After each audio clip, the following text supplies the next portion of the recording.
Kids, one of the things you'll learn about relationships is that you're never done getting to know someone.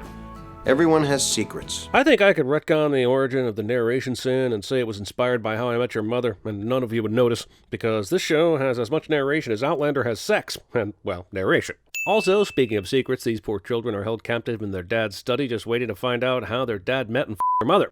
You know how to make crepes?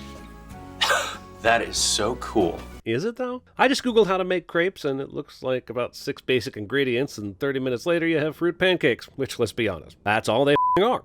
And then there was Derek, and counting you, that puts the total up to... Oh, I got your total. Making Aunt Robin's 2006 sexual partner total part of the story is weird, but I'll say again, he's telling his kids this. You're scared of the 7 It's dwarfs? just Doc. He's creepy. I mean, the guy went to medical school. What's he doing living with 6 coal miners? Robin makes a good point. It would be fantastic at TVSins. I just don't feel like going to a mall.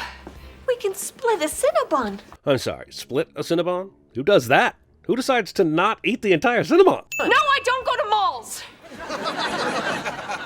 Sorry, I just don't like malls. I know they're in New York City, but malls were still a thing in 2006, and Robin's been hanging out with them for a year and a half at this point, at least. Plus, Barney, Lily, and Marshall seem to really be into malls. This would have already come up. And the better chance you have of hitting the fatal O moment. It's true, my college girlfriend was always on my case about the big O moment, and when I refused to find out more, it was fatal to our relationship. It's a promise ring.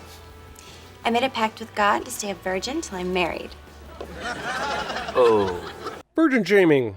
I love you. I used to be a dude. Trans shaming. They speak French there too? God, that place is a mess. Canada shaming. Jesus, my shaming sin skills are going to have to go up a notch for this f***ing show. Guys, there's no way Robin is married. It's ludicrous to even suggest it. Thank you, Barney. Because it's porn.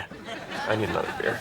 And what if Robin was an ex-porn star? Does that diminish the relationship that she currently has? You could argue it makes it more interesting. Okay, what if I just ask Robin point blank if she has a husband? Direct honesty? In a sitcom? But however will the drama continue if the characters go for a straight-up honest connection? Oh. Do you think this show has anything other than laughs for audience reaction? Wouldn't this moment have played a little better with a sort of aww because Ted is slightly heartbroken? Oh. Nah, still fake as f***. That's not good enough. You order pancakes, you get waffles. That's good enough. No, it's not. Ted, you send that f***ing waffle back! What am I gonna do? My girlfriend's married. Keep f***ing her until Barney does? Oh, right, like you need an excuse to watch porn? Canadian porn. Trust me when I tell you their universal healthcare system doesn't cover breast implants. American health insurance doesn't cover implants either, with very few exceptions, such as mastectomies. Porn is not on the exception list. He just emailed me that it will be up and running on MySpace. MySpace. Please, Mr. Johnson.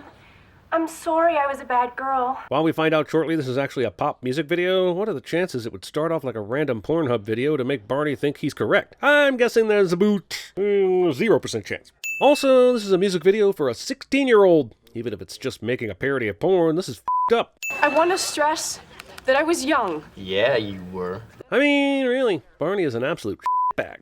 I was a teenage pop star in Canada. There are plenty of things that don't date well in this episode. For instance, everything Barney says, but that doesn't take away from the fact that this might actually be one of the best sitcom reveals ever. Weird that JT Cole doesn't show up when it goes to the wide shot. There's a beer there. It is, however, there in the earlier scene before the commercial break when they first see the Robin Sparkles video. Please, please, internet friends, let this be the next Rickroll. So why is make it sparkle 3 separate words here when at the beginning of the video, make and it had no space between them? Damn, for a popular music video, the editors really hate consistent spacing. Also, god damn it, that f***ing song is stuck in my head and I'm starting to like it. Stop it! Stop it! Stop it! Stop it!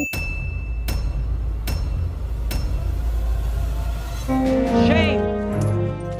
Shame! Shame! Make sure you click that bell icon. Sellouts. But clicking the little bell icon is how you make sure you get notified every time we release a video. So click it. Sellouts. So what's the deal with you and malls? So what's the deal with brunch? I mean, if it's a combination of breakfast and lunch, how come there's no Lupper? Or no Linner? And the better chance you have of hitting the fatal O moment. The O moment. Well, I might be showing her my O face. I love you. I don't work with the males, because I used to be one. That's why Marshall and I don't keep any secrets. Keep it secret. Keep it safe. And I begin part 1 of my 11-part series of the power and mystery of the human vagina. Or should I say Robin Sparkles? Why did you say that name?